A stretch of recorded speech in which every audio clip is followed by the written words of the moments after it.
Hello friends, good morning.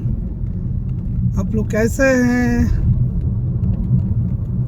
Holi आ रही है, आशा करता हूँ आप लोग सभी स्वस्थ होंगे ताकि होली को बढ़िया से एंजॉय कर पाए। मेरा एक दोस्त है जिसने मुझे बोला, छोटा भाई है मेरा, भैया आप बांग्ला में बोलते मैं तो समझ लेता हूँ लेकिन पूरा नहीं समझ पाता हूँ, एक दिन हिंदी में भी बोलिए। तो मेरा उस छोटा भाई के लिए मैं सोच रहा हूँ आज हिंदी में ही बोलूँ।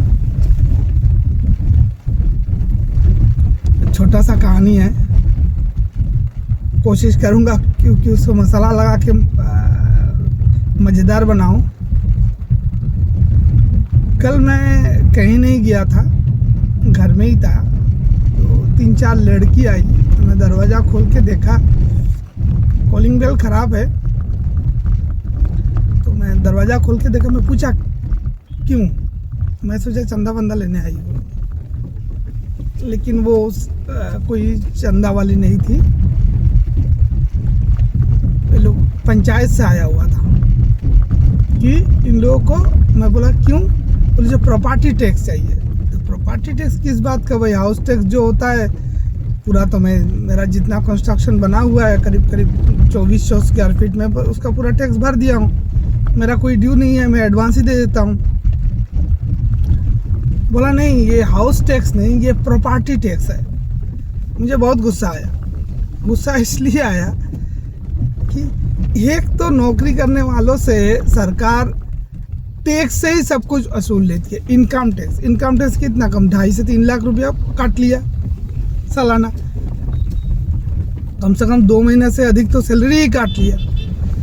ऊपर से हम लोग सारा टैक्स तो भरते ही रहते हैं, जीएसटी का डायरेक्ट असर तो हम ही लोगों को पड़ता है। कोई जो बायर्स है, सेलर्स है, उससे कोई फ़र्क नहीं पड़ता क्योंकि ये लोग अपना इनपुट टैक्स क्रेडिट ले लेता है, हम ही से वसूल लेता है। वाकई में कोई टैक्स देता ही नहीं है, इन लोगों को जितना मुनाफा उतना ही मिलता है।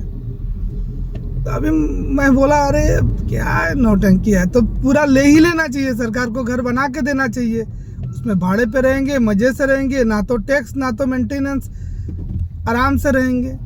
फ्लैट ही बनवा दो, तुम्हारे पास सब, अगर ज़मीन का हक तुम्हारे पास है, घर बनाएंगे उसका टैक्स भरना है, हर चीज़ का, पानी का टैक्स, सफाई वालों को जबड़ा लेने का टैक्स, कचरा कलेक्शन का टैक्स, सब कुछ का टैक्स ही अगर देना है तो एक काम करो भैया, घर ही तुम ले लो और जो भी भाड़ा बने हमको देना, हमें 2 रूम बस दे देना। मेरा 8, 16, 24 रूम होगा कम से कम, मुझे 2 रूम दे देना उस किचन लेटरिन बाथरूम के साथ में। उसका मैं भाड़ा भी भरूंगा और बाकी जितना भाड़ा बनेगा वो मुझे दे देना आप। क्या नौटंकी है यार, हर चीज़ का टैक्स चाहिए, फालतू वाला साला। एक रास्ता बनता है तो क्या होता है, सारा उसी में से लूट लेता है, एक मिनिस्टर का, सबका, बाकी वो काउंसिलर की भी 1%, 2% करते करते सारा लूट ही लेता है। तो गाड़ी खरीदते हैं तो अभी इस गाड़ी का मान लीजिए मेरा, अभी जानते हैं कितना तक टैक्स दिया हुआ है? 37 तक, यस 37 तक टैक्स भरा हुआ है। यस 37, मैं अगर भूल नहीं रहा हूँ 37। अब रास्ते का हाल देखिए, इतना टूटा हुआ है, मन मर्जी सब खेला चल रहा है, तो क्या बोले। सुबह सुबह मूड ही ऑफ हो गया, याद हो गया तो गुस्सा आ गया। लेकिन सामने होली है, गुस्सा उस्सा मत कीजिए, क्या करेंगे, मजबूरी है, उसको तो झेलना ही पड़ेगा। गुस्सा मत कीजिए, okay. Be prepare yourself, make fit yourself to enjoy the upcoming Holi, the festival of colors। ठीक है, बाय बाय, मिलते हैं कल। Thank you very much.